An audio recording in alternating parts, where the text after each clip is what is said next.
Kemberley was just 17 years old when she vanished in 1997. Decades have now passed and we don't know where Kemberley is and what happened to her. Some of the basic information on Kemberley is as follows. She was white, Caucasian, 5 foot 4 inches, brown hair, about 130 pounds, 17 at the time of the incident, and last seen in Alabama. People called Kemberley just Kem. It was an unusual way to spell the name. She was last seen on the 15th of August 1997, seemingly a lifetime ago now. That day she attended a softball game and then went to her boyfriend's house. She left the boyfriend's at 11:45 p.m. and arrived at her father's house at midnight. Her father awoke to notice Kem was missing. However, he was not concerned by this and believed that Kem may have spent the night at her mother's. She was not reported missing for another 2 days, which may have stalled things dramatically and affected the outcome of finding Kem. Kemberley did not take her shoes, and conflicting reports about the state of her room exist. Some say the room was completely trashed, and others say that her bed was merely just unmade. There were no signs of forced entry to the house itself, and Kem had left her money behind. Kemberley vanished just 4 days before starting her senior year of high school. Kemberley's mother had repeatedly said that she knows who did it, but she has not publicly named the person through fear of defamation. Suspicion was cast upon 27-year-old Jeremy Garth Anderson.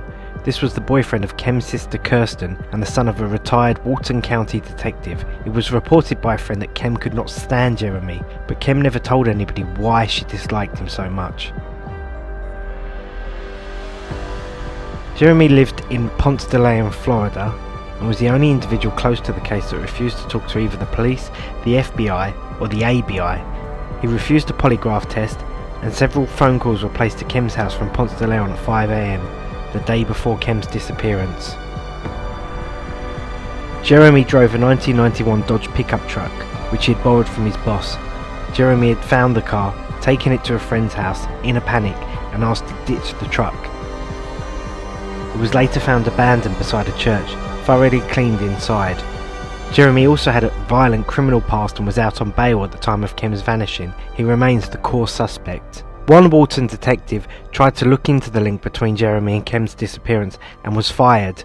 This could have been linked to Jeremy's father, keeping them off the scent and using his connections to fire the detective. If you know Jeremy, then get in touch and put your thoughts in the comments. As the statewide search continued by law enforcement, friends and volunteers, the FBI began investigating a pond in Florida known as the Steep Hole in Leonia. The FBI sent in cadaver dogs to search the area. They used a team of divers, but the tannic acid in the water made it impossible to see anything.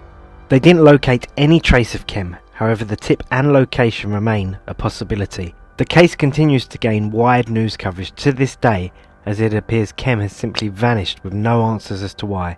It could have been across state lines. It could have been in Walton County. We don't know where the crime occurred.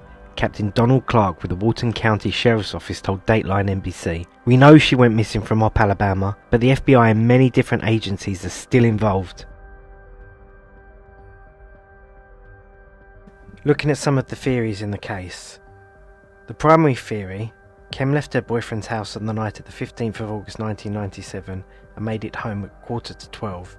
Gets ready for bed, taking out her contacts and settling into her room. She is taken from her bedroom that night by somebody she knew.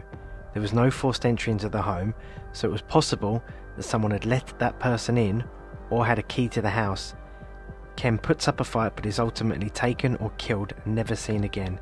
Whoever takes her body disposes of the body either in South Alabama or North Florida. Other important information. It is possible that Kem attended a local party after she left her boyfriend's house. This was not confirmed by law enforcement at the time. Jerry Anderson supposedly stole or borrowed a truck that night and then showed up at a friend's house the next morning asking someone to get rid of the truck. It's then left at the church, completely cleaned. The main suspect is Jerry Anderson, as previously mentioned. He was out on bond at the time of the disappearance. He's the son of a Walton County Sheriff's deputy and has a violent history. He refused to take a polygraph test and does not have an alibi for the hours mentioned.